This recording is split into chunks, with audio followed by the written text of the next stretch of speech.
Hello. Welcome. Moi, c'est Jessica Adjemant, a.k.a. Jess Uncommon. Bienvenue à mon podcast Non, je m'amuse. C'est pas pour moi. C'est pour nous. C'est pour vous. C'est pour nous tous. Ah, je suis là avec mes co-hosts. Juste pour vous expliquer, avant qu'on commence à... Moi, je suis flanglais. Donc, français, je ne connais pas. Anglais, je maîtrise. Je vous présente Daryl, si vous voulez en français, mais moi, je l'appelle Daryl. Et puis, Monsieur Jim, simplement quoi. Les gars, on parle de quoi? Attends, mais... On parle de l'impact du digital sur l'industrie musicale. Parce qu'il y a beaucoup d'artistes qui se posent des questions sur comment le streaming est géré, comment le streaming est rémunéré de manière générale. Ils veulent voir clair dans le jeton. Voilà, en fait. Parce que apparemment. Ils veulent savoir un peu comment leurs produits se vendent, comment leurs produits sont distribués. Et ils aimeraient avoir ces informations-là. La chaîne de valeur, en fait. Et à partir d'un certain moment, il faudrait que ces informations-là viennent à eux. La distribution d'informations est assez difficile. Tu es obligé, même sur Google, c'est pas la compréhension assez difficile. Pour quelqu'un qui n'est pas trop allé loin à l'école, autodidacte, c'est assez compliqué. Alors que je me dis que les outils sont là pour que ce soit plus facile pour eux. Maintenant, Jim. Bon, moi, je pense que quelque part, il y a un gros problème. Un gros problème, c'est qu'il y a le problème de compétences. Problème de compétences. Compétences d'équipe d'artistes ou bien les digital? Okay. L'industrie. Avant que l'industrie ne se formalise, on travaillait avec des artistes de renom.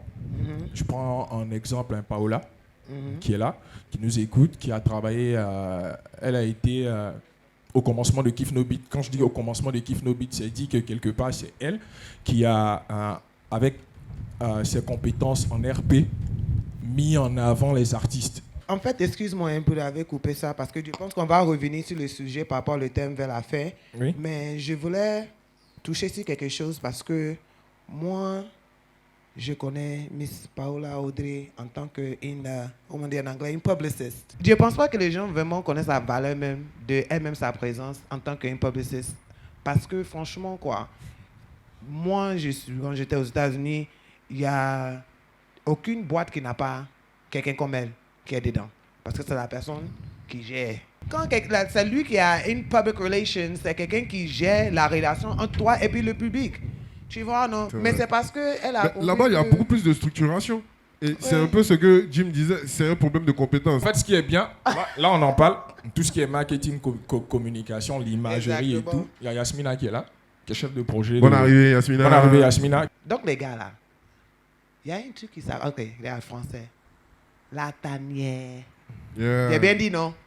Yeah, c'est le bébé. C'est le bébé. Ouais, explique-nous un peu, c'est quoi? On va présenter vite fait la tanière. J'ai envie de faire du storytelling, mais on n'a pas vraiment le temps. Non, on n'a pas le temps. Donc, on parlait que de musique. Et puis après, on a voulu étendre à d'autres personnes qui, on va dire, les mêmes... la même passion que nous, la musique, l'industrie musicale, le cinéma, l'art en fait. Là en général. L'art en général, cool. la pop, la culture, blablabla. Rappelle-moi, le soir, il y a M. Guy Constant qui est là, non? Oui. Yeah. Avec nous. Ouais. Et puis, tu peux parler un peu de lui, un peu là. En fait, le vieux père, j'ai fait Monsieur Jim, tu peux parler de lui, simplement. En français, pas égyptien, pardon. Non, mais laissez-moi m'exprimer. Hey. Ok. Et comme moi, je suis un petit baoulé curieux, j'ai fait des recherches et je me suis rendu compte qu'il était directeur, je crois, à Sony Music. À Sony Music dans le temps. Africa ou bien Sony Music Africa. Okay, Africa. Et voilà, je crois que je lui ai envoyé un message sur Facebook et on a commencé à échanger. Et c'est dernièrement, il fait partie des responsables de Believe. Si, tu vois, nos podcasts, ça vous intéresse, hein? Vous avez un peu des choses à nous donner. On est là, hein? Nous aussi, on vous donne. Anybody that wants to sponsor, n'importe quelle personne qui veut sponsoriser ce podcast, vous êtes les bienvenus. C'était nous, part 1, no podcast. But yeah, thanks. And part 1, close. On attend notre rendez-vous. Alors, je vais poser la question à Guy. C'est quoi un producteur? La question est banale, la réponse sera banale aussi. Un producteur, c'est quelqu'un qui produit. C'est tout. Produire, c'est-à-dire que s'il considère la valeur artistique de son talent, d'un talent qu'il voit, qu'il apprécie, etc., son objectif, c'est de faire de telle sorte que c'est de convertir ce talent-là, quelque chose de pas quantifiable en quelque chose de quantifiable, donc quelque chose qui va plus ou moins rapporter quelque chose. C'est ça qu'il fait. Et pour faire ça, il y a une chaîne de valeur qui se met en place. Effectivement. Voilà, donc maintenant, il essaie, lui, d'apporter, si tu veux, de façon très simple, c'est celui qui apporte l'argent, qui permet d'irriguer tout le système jusqu'à ce qu'on ait le produit fini qui est l'artiste.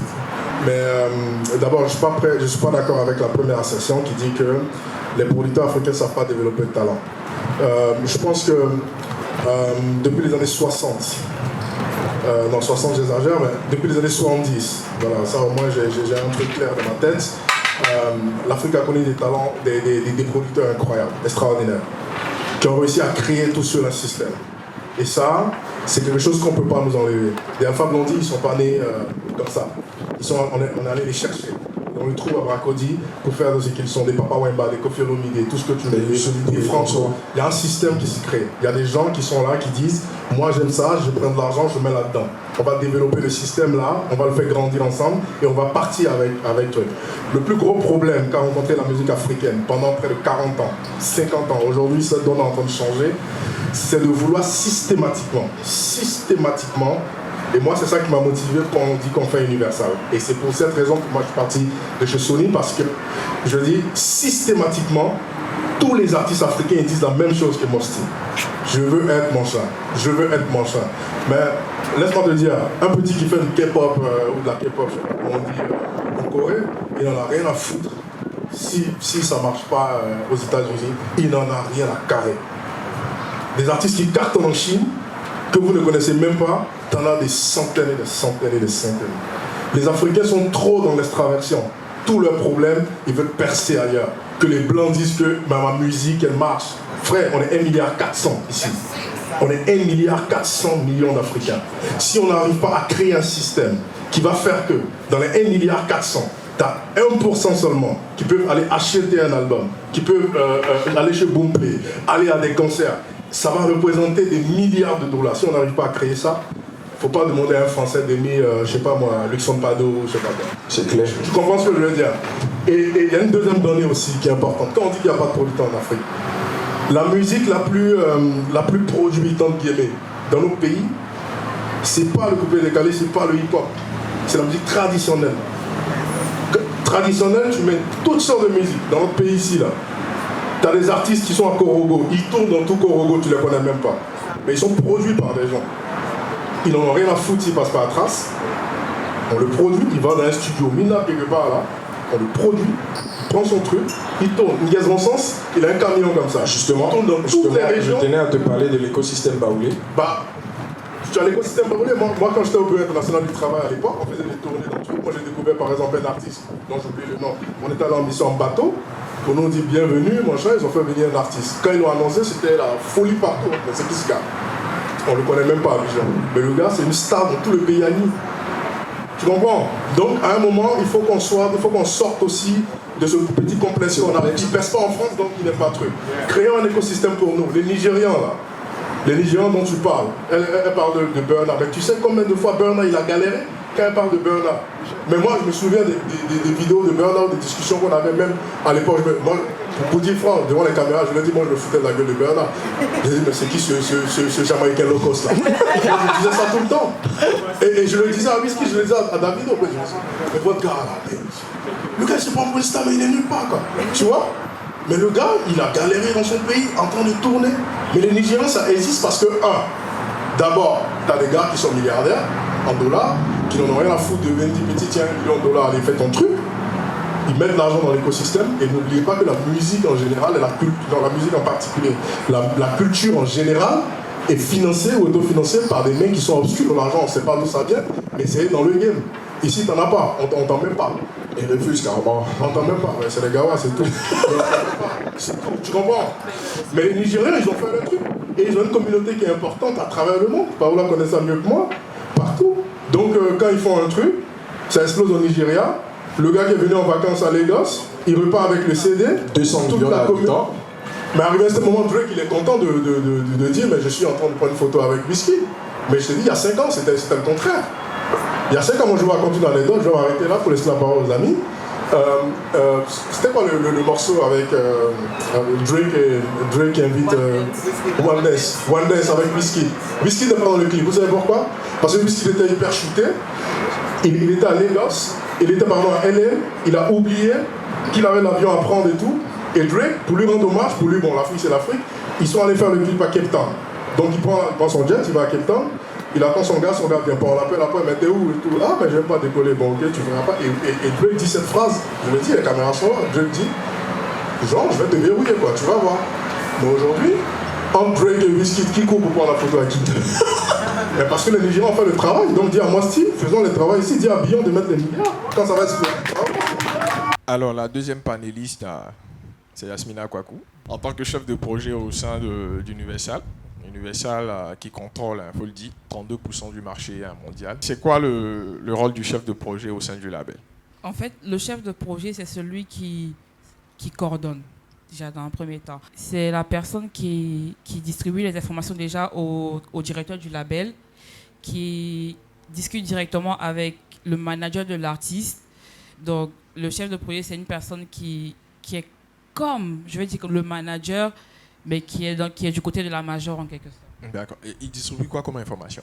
Quand il y a des informations concernant un clip, par exemple, tu ne vas pas directement chez l'artiste directement. Tu vas chez le manager, tu discutes avec le manager en fait. Parce que souvent, discuter avec les artistes directement, c'est souvent compliqué. Parce qu'il y a le problème de transfert d'informations. Donc, si par exemple, il y a un deal brand, tu ne vas pas voir l'artiste directement pour lui parler du deal brand. Tu vas voir le manager de l'artiste.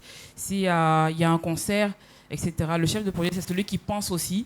C'est-à-dire, il se dit, bon, ok, il y a Defty qui est là, je dois sortir son projet, je décide de le sortir en septembre. Et je décide de sortir l'album septembre du mois prochain. Qu'est-ce que je peux faire sur le digital, concernant le live, etc., pour que le projet de mon artiste, il marche? Donc, c'est le rôle primaire du chef de projet. D'accord. Alors, vous utilisez quoi comme outil de ressources en tant que chef de projet? Déjà, le carnet d'adresse. Le carnet d'adresse. Donc, en vrai, si tu as un bon carnet d'adresse, je pense que tu peux faire un bon chef de projet. Donc, actuellement, tu connais Ado aussi, non pas? Il ne veut pas le dire, en fait. C'est pas bon. D'accord. OK.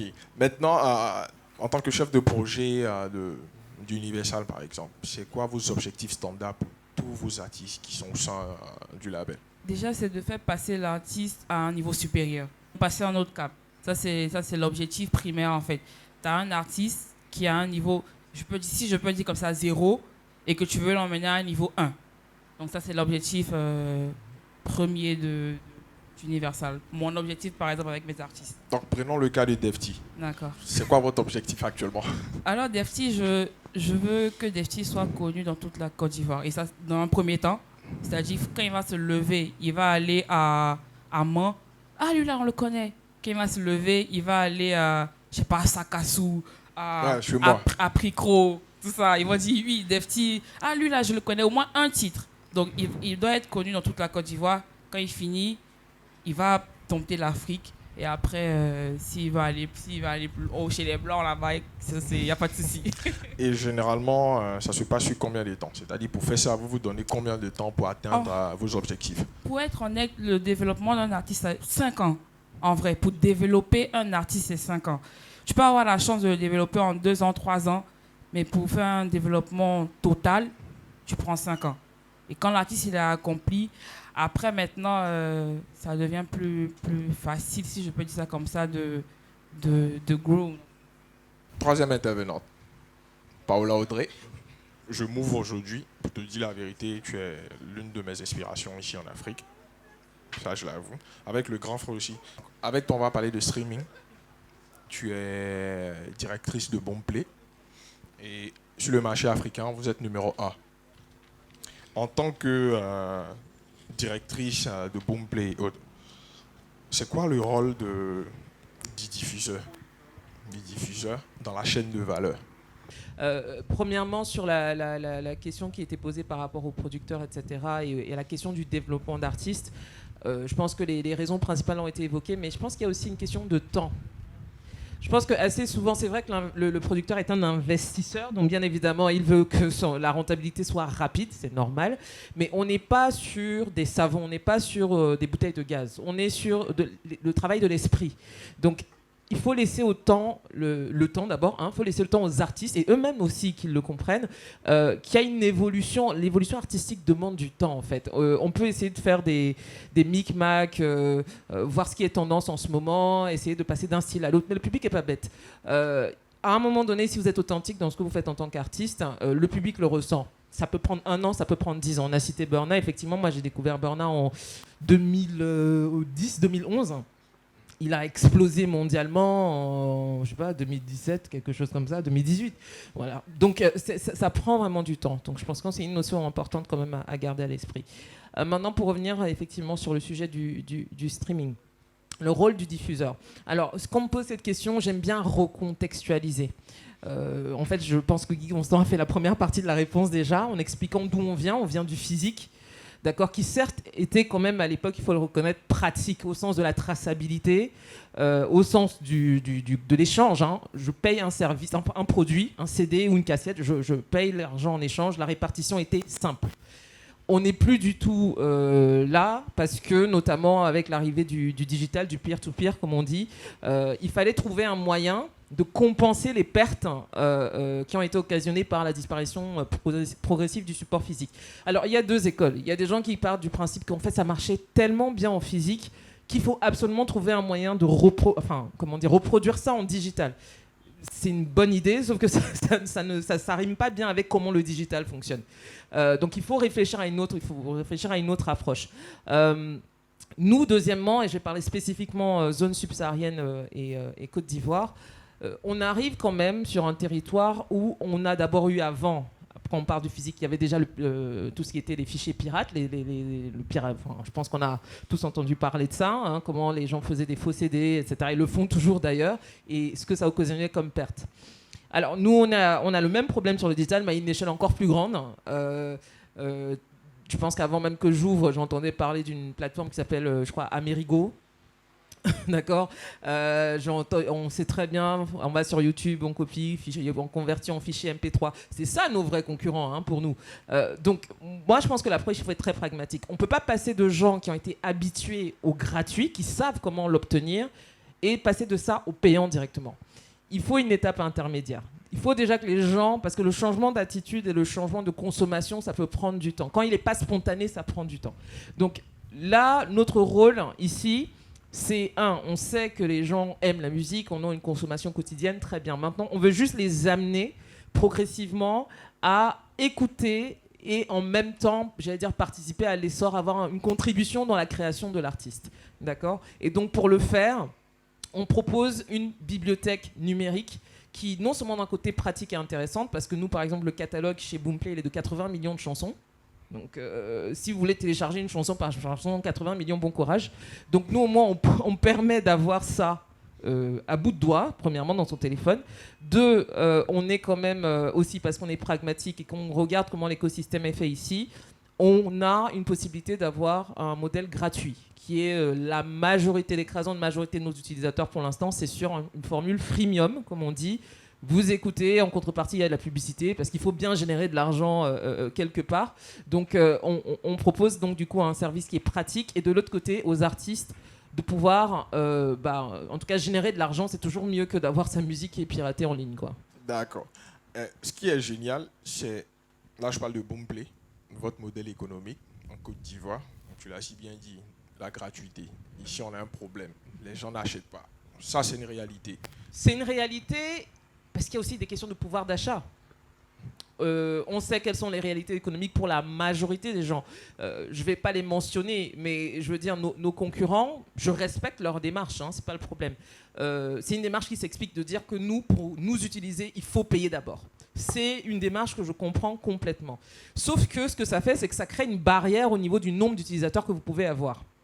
D'accord ? Parce que c'est pas déjà, il y a la question de la bancarisation ici. Combien de gens et je ne parle pas de personnes éduquées qui ont un travail, etc. On va dire les personnes lambda, combien d'entre elles ont un compte bancaire? Moins de 15%. 6%. Voilà, 6 à 15%. Vous voyez un peu.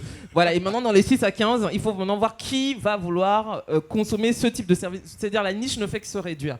Donc, nous, on a eu la démarche de se dire, on veut démocratiser au sens large du terme l'utilisation du streaming. Et donc, effectivement, il fallait trouver un autre système qui, du coup, devoir reposer sur la publicité, même si on est en train de travailler aussi sur des formules payantes. Parce que la formule payante aura des avantages qu'on ne retrouve pas dans la formule gratuite. Comme quoi, par exemple? La qualité d'écoute. La qualité. C'est pas du tout la même qualité d'écoute quand on écoute en gratuit et quand on écoute en payant. C'est pas la même. On n'a pas le même. On n'a pas la capacité d'écouter sans data.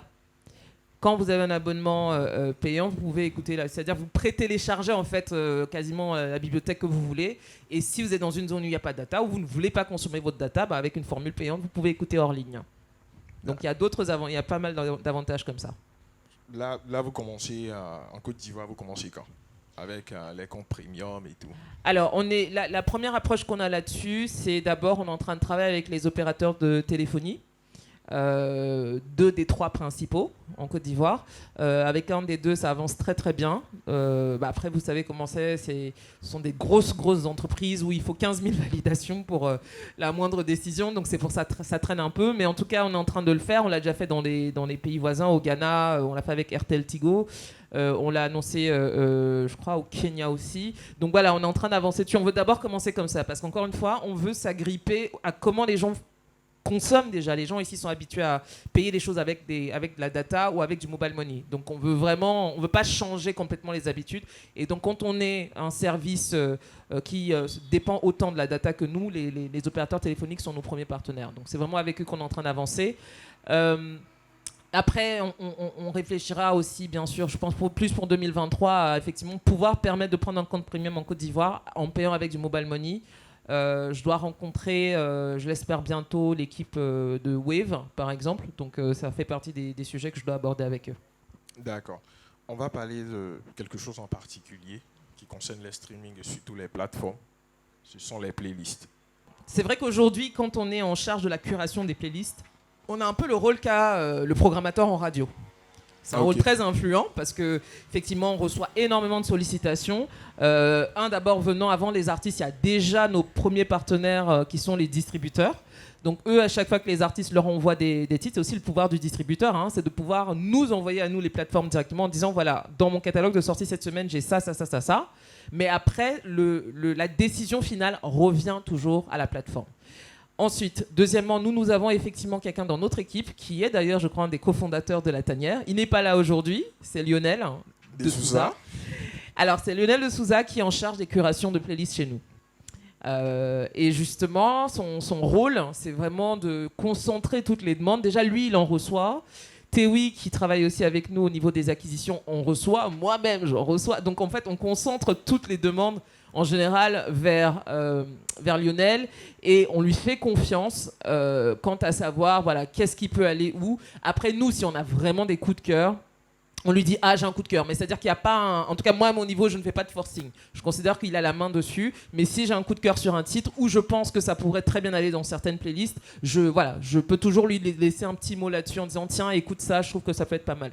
Mais c'est vrai qu'à la fin l'essentiel des playlists ce sont quand même les curateurs. C'est les personnes, que ce soit nous, que ce soit des personnes du siège sur la zone francophone qui font le choix des titres.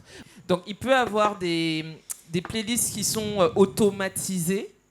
Là, elles peuvent être plus sur des questions de tendance d'écoute. Donc, effectivement, parce qu'en fait, ce qu'on a remarqué avec Boomplay Côte d'Ivoire, et je pense que ça doit être pareil dans d'autres pays, c'est qu'en fait, les gens, quand ils viennent écouter sur la plateforme, nous, au début, ce qu'on pensait, c'est que les gens veulent absolument notre curation à nous. C'est-à-dire qu'ils veulent qu'on leur mette en avant des artistes qu'ils ne connaissent pas, qu'on aille chercher, le 14e titre d'un album en disant ça, écoutez, etc. Et en fait, on se rend compte en regardant la data qu'en fait, surtout ce que les gens aiment, par-dessus tout, c'est savoir ce que les autres aiment.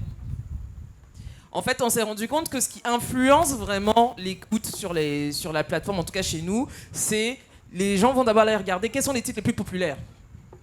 Donc c'est pas forcément qu'est-ce que la plateforme a dit que est-ce que ce son-là est bon, c'est plus est-ce qu'il y a un son que tout le monde kiffe en ce moment? Donc il y a un côté un peu, j'ai pas envie de rater ce que tout le monde aime, j'ai envie d'être à la page, etc. Donc vous voyez que le curateur a du pouvoir, mais en vrai, les autres utilisateurs ont autant de pouvoir. Si tout le monde kiffe un son à un moment donné, nous, automatiquement, il remonte en termes de visibilité sur la plateforme. Ce que ça crée, en fait, ça crée un cercle où les nouveaux qui arrivent sur la plateforme se disent « Ah, mais si les gens aiment ça, c'est que ça doit être bien ».